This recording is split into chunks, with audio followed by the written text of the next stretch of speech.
Do you think there is a point in Jeremy Corbyn's head where he'll go and he hasn't reached it yet? Because he's had a resounding vote of no confidence. MPs are against him. He's embattled on all sides. Neil Kinnock saying even the party membership support is slipping away from him. What do you think the line will be before he goes? I don't think there is a line, to be honest. I think now's the time to sort of calm down, everyone calm down. Since the referendum, there's sort of been a mass hysteria in virtually all our political parties at the moment, and I can't completely understand it, to be frank. But I think now's the time to just calm down. I think Len McCluskey's intervention was, I think, really helpful. And it was from that perspective, is there a way in which we can talk to one another again and resolve this? And I think there is. I don't think there's going to be a party split. I think the most important thing is for us to have a conversation now. Well, hang on a minute. I mean, do you think it's helpful, firstly, to tell people to calm down?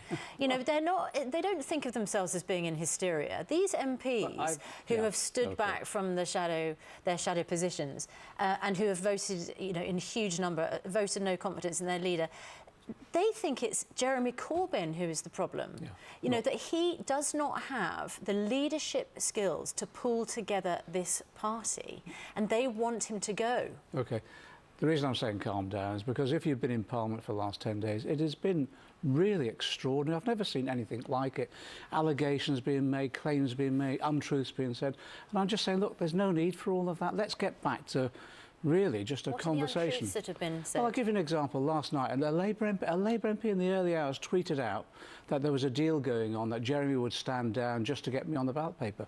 That's never been discussed. And I'm never, ever going to stand for leadership of the Labour Party. Last week, I was accused of a coup against Jeremy Corbyn myself.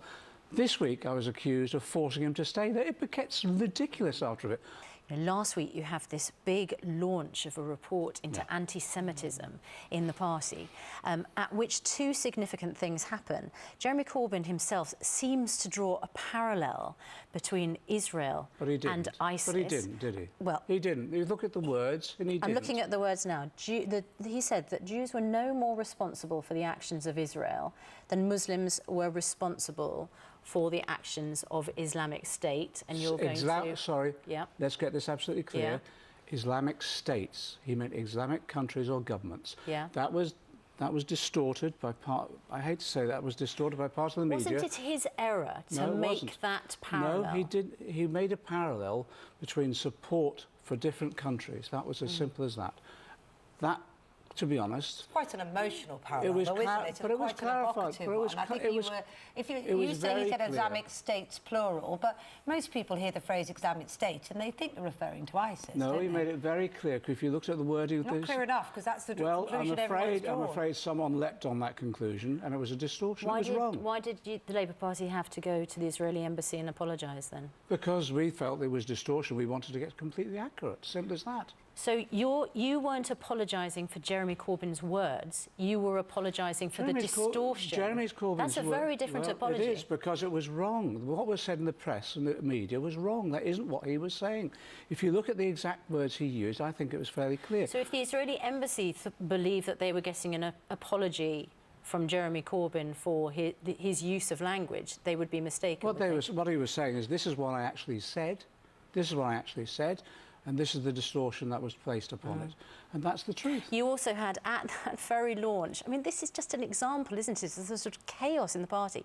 You have an MP, Ruth Smeeth, who feels attacked, verbally attacked, by an activist at this particular launch into a report against anti-Semitism. She's a Jewish MP. She feels she's being attacked in an anti-Semitic way and accuses the leader of not stepping in to help her. And Shami Chakrabarti, whose press conference it was, who chaired the press conference, immediately went to apologise to that MP, went to her home and said it was... Shami Chakrabarti is not the leader of the Labour Party. Please let me finish. Please let me finish. And what she said is, it is my press conference, I was the chair of it, it was my responsibility to intervene, and I didn't, and I apologise for that. And that's what happened. And that's the reality, that's the truth of the matter. Jeremy Corbyn was there to speak and gave a speech. Shami Chakrabarti was chairing of his hair press conference, and Shami is a very straightforward person. She admitted it was a mistake, and she apologised to the MP concerned. All right. Now back to Susanna and Piers, and I've just had a message actually from Piers. Sorry, I was just about to say. In what universe could you possibly mistake Kate Garraway? I don't know if you insulted me or him. I'm so sorry. I was about to say, I've just had a message from Piers on Twitter, so my mind was elsewhere because we were talking about the fact... Piers Morgan, well, don't